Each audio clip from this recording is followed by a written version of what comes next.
આજે આપણે શ્રાવણના 22મા દિવસે આવી ગયા છીએ વિશ્વનાથ મહાદેવ, જે એસજી હાઈવે તરફ આવેલું છે. તમે જુઓ આ પાછળની બાજુ આ શંકુશ વોટર પાર્ક છે. ઝૂમ કરીને બતાવો, ઝૂમ કરીને. હા, શંકુશ વોટર પાર્ક છે. એની ડાબી બાજુ આ જશે ગાંધીનગર વાળો રોડ, અને પાછળની બાજુ તમે આ બાજુ છો ને તો સરખેજ વાળો રોડ છે.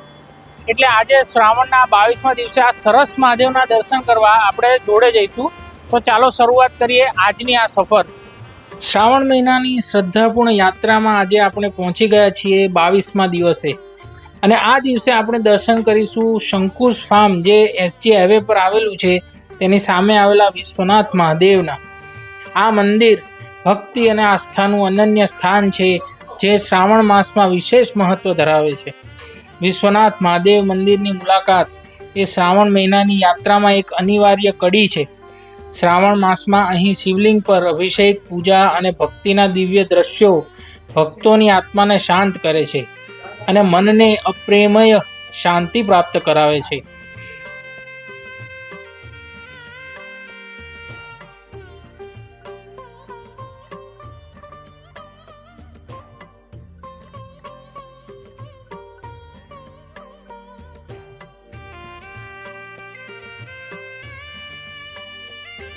મંદિરના આસપાસનું મનોહર પ્રાકૃતિક સૌંદર્ય અને હરિયાળો બગીચો ભક્તોને તાજગી અને શીતળતા પ્રદાન કરે છે. વૃક્ષોની હરિયાળી અને શાંત વાતાવરણ મનને સ્પર્શી જાય તેવું છે. આ શ્રાવણ માસમાં વિશ્વનાથ મહાદેવના દર્શનનો અનુભવ એક ધાર્મિક કાર્ય જ નથી, પરંતુ એક આધ્યાત્મિક યાત્રા છે, જે જીવનમાં સકારાત્મક ઉર્જા અને કલ્યાણ લાવે છે અને મહાદેવના ચરણોમાં ભક્તોને આત્મિક શાંતિનો અનુભવ કરાવે છે. અને આ મંદિરની પવિત્રતા અને પ્રકૃતિના અદ્ભુત સૌંદર્યમાં એક દિવસ વિતાવવા જેવો છે, અને આ શ્રાવણમાં પવિત્ર સમયને યાદગાર બનાવવા જેવો છે.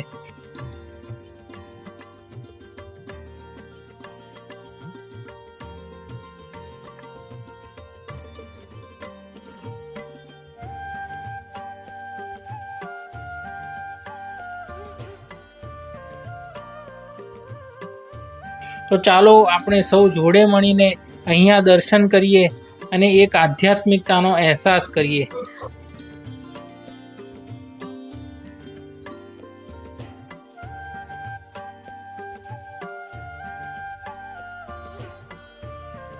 આજે 22મા દિવસે આપને પાવન વિશ્વનાથ મહાદેવના દર્શન કરવા માટે ખાસ આમંત્રણ છે.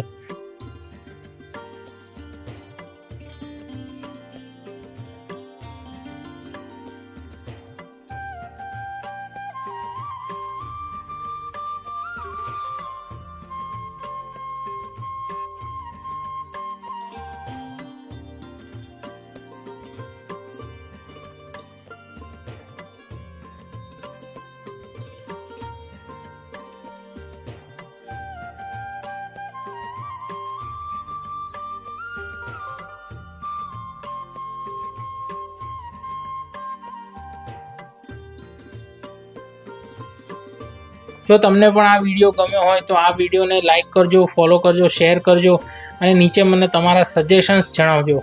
જય મહાદેવ. ઓમ નમઃ શિવાય.